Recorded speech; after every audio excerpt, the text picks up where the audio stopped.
How's it going so far? I hope this isn't too difficult and too stressful. So now we're on to the Google Classroom section. The reason why you need a paper and something to write with is because I need for your child to write down their username and their password. One quick thing for you to understand is that your child will tell you their username is their ID number because in Chromebooks, all they have to do is type in their ID number. However, if you are in a regular computer like your computer and you want to get into their Google Classroom, you will need their full email address, which is their ID number at StocktonUSD.org. So I need you to pause the video and make sure you write that down and write down their password, and then we're going to get into their accounts. Okay, are you ready? So you have two options. You can either go straight into their Chromebook, which that would require just the ID number and the password, or you can use your own computer device to look at their things. I would like to show you a little tour of Google Classroom so that you know exactly what to look for. So right here is our, this is our inquiry class. Right here in this little box, it's called Upcoming. Those are any assignments with due dates. I'm trying really hard this year to make sure there's a due date on everything, which I didn't in the past to kind of give the kids a little bit of grace. That way you will know exactly what's due. And this area is the stream. A lot of kids get distracted by the stream. The stream is just where anything that gets posted goes. The stream is not a great place to find things. The reason why the stream is not a great place to find things is because as things get posted, it goes lower and lower in the stream. It's kind of like a Facebook feed.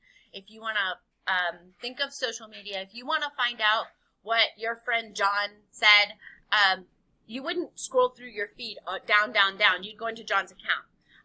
That's what stream is. Stream is every single thing. So let's go to the classwork section because classwork is where it's important. So in every single classwork section, there are two categories, they're called topics, that are really important to you as the parent and your child as the student. And that is weekly slideshows and assignments.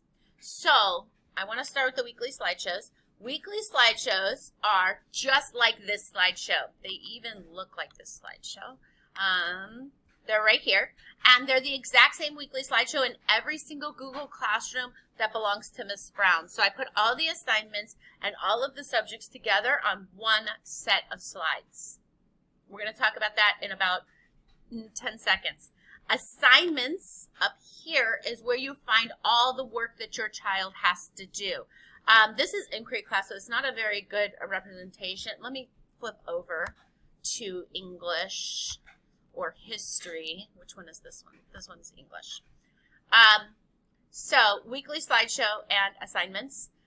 These are all the assignments that your child has to do.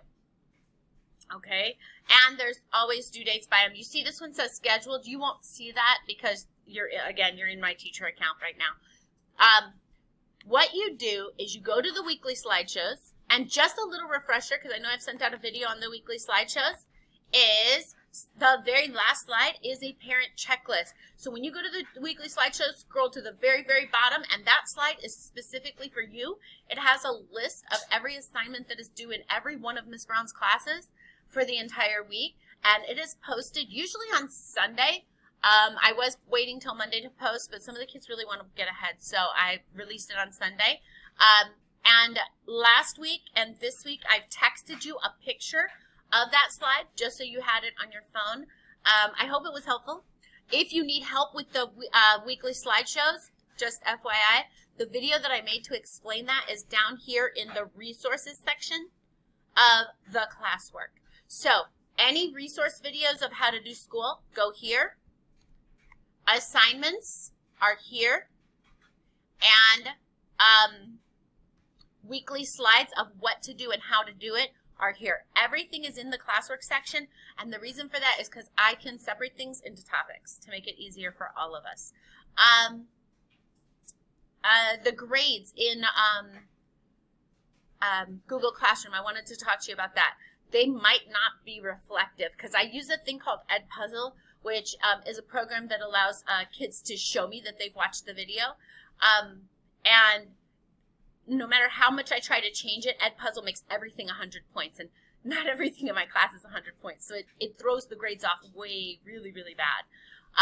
We go to Student View for the grades, which actually is where you're going next. So I hope this video was helpful. Again, if you have any questions, you can write them down right now if you did this ahead of time and bring them to the Zoom, or you can shoot me a text message or hit me up on Class Dojo, which I know you've already done. Thank you. Head to the next slide now.